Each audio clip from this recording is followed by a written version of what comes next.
پہنچانے میں شکر گزار ہوں۔ ایک تو یہ کہ جو قومی اسمبلی کا اجلاس ہے وہ 7 بجے طلب کیا گیا ہے، نوٹیفیکیشن آپ سے شیئر کر دیا گیا ہے، اور میں یہ سمجھتا ہوں کہ سیاسی جو ایک مشاورتی عمل جاری ہے اس حوالے سے کوشش کی گئی ہے کہ آئینی ترامیم کے اوپر مکمل طور پہ کنسنسس ڈیولپ کیا جائے، اور کوشش کی جا رہی ہے کہ ایک جمہوری نظام ہے اور یہ جمہوریت کا حسن ہوتا ہے کہ جس کے اندر تمام سیاسی جماعتیں حصہ لیتی ہیں مشاورتی عمل کے اندر۔ تو آپ نے دیکھا کہ مولانا صاحب کے ساتھ بھی بلاول صاحب کی ملاقات ہوئی، آج بلاول صاحب وزیر اعظم صاحب کو بھی ملے، اور یہ ملاقاتوں کا سلسلہ پچھلے 2 روز سے جاری ہے، آج بھی صبح سے جاری ہے، اور ابھی بھی بلاول صاحب کی دوبارہ وزیر اعظم صاحب سے ملاقات ہو رہی ہے۔ اس سے پہلے وہ مولانا کے پاس بھی گئے تھے، پی ٹی آئی کے وفد نے اڈیالہ جیل میں بانی چیئرمین پی ٹی آئی سے بھی ملاقات کر لی ہے۔ دیکھیے یہ نمبرز پورے ہونے کے باوجود اور ہوم ورک کمپلیٹ ہونے کے باوجود کوشش کی گئی کہ جو مشاورتی عمل ہے اس کو روکا نہ جائے اور براڈر کنسنسس ڈیولپ کیا جائے، کیونکہ آئینی ترمیم جب ہوتی ہے تو یہ ہمارا فرض ہے کہ تمام سیاسی جماعتوں کو اس کے اوپر نہ صرف آن بورڈ کیا جائے بلکہ کوشش کی جائے کہ ایک ایک شق کے اوپر سیر حاصل گفتگو کر کے اس کو کسی منطقی انجام پہ پہنچایا جائے۔ تو یہ جو مذاکرات کا عمل تیزی کے ساتھ جاری ہے اور کافی اس میں پیش رفت ہو گئی ہے، ہماری کوشش ہے کہ آج اس کو ہر حال میں مکمل کر لیا جائے، اور اس حوالے سے میں یہ سمجھتا ہوں کہ اتنی مشاورت کسی بھی قانون سازی پہ آئین کے اوپر جو ترامیم ہے اس پہ نہیں ہوئی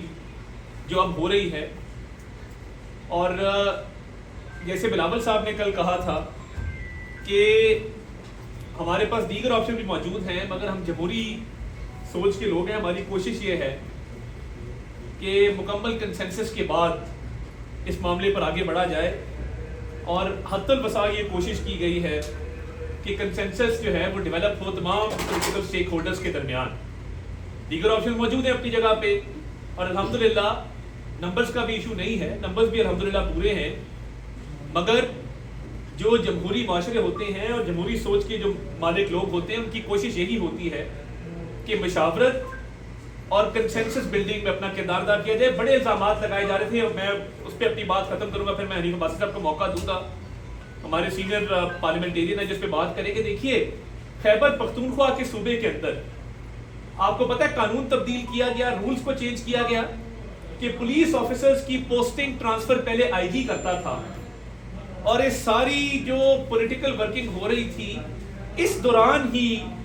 علی امین گنڈا پور صاحب نے آئی جی سے وہ اختیارات لے کر اپنے پاس رکھے۔ مقصد کیا تھا کہ انہوں نے لوگ اپنے بند کیے ہوئے تھے خیبر پختونخوا کے اندر،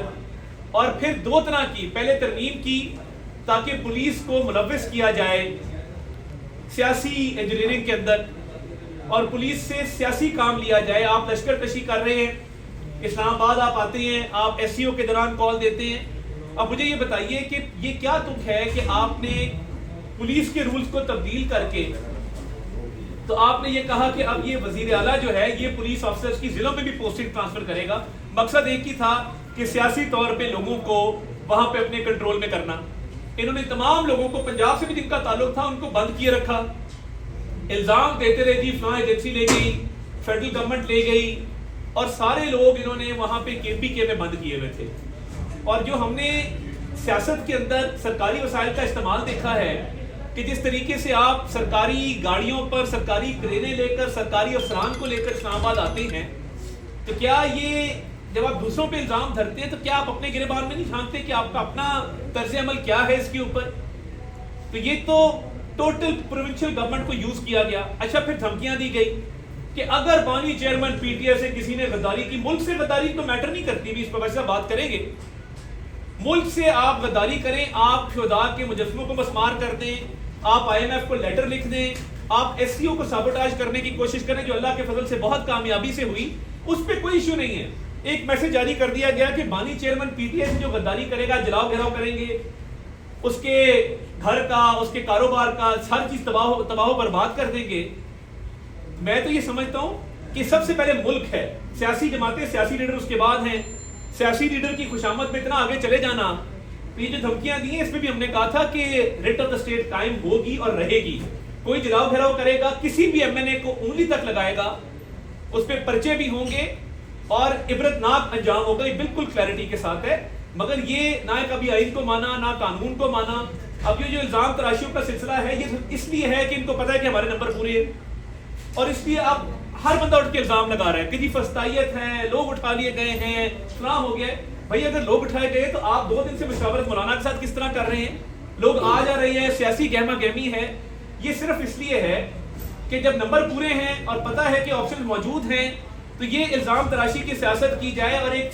سیاسی فیس سیونگ کی جائے. تو میں سمجھتا ہوں کہ نمبر پورے ہونے کے باوجود ہماری خواہش مشاورت کی ہے، کنسنسس کی ہے، اور کوشش ہے کہ اس کے تھرو ہی اس پروسیس کو چلایا جائے. مگر یہ الزام تراشی نہیں ہونی چاہیے. جس اکاؤنٹ سے یہ آرمی چیف کے خلاف ٹویٹ کرتے ہیں اسی اکاؤنٹ سے کبھی زیک گولڈ سمتھ کو بھی کنڈیم کر دیں، کہہ دیں کہ وہ جو اسرائیل کی حمایت کرتا ہے، فلسطینیوں کے خلاف بات کرتا ہے، وہ غلط کرتا ہے. وہ نہیں کریں گے، مگر وہ اکاؤنٹ استعمال ہوگا آرمی چیف کے خلاف، ملکی اداروں کے خلاف. بھائی جو دہشت گردی کا مقابلہ کر رہے ہیں، روز لاشیں اٹھا رہے ہیں، آپ ان کے پیچھے کیوں پڑے؟ آپ سیاسی عمل کا حصہ بنے، آگے اپنی بات کریں. بھائی صاحب کو میں ریکویسٹ کروں گا کہ وہ اس میں مزید بات کریں.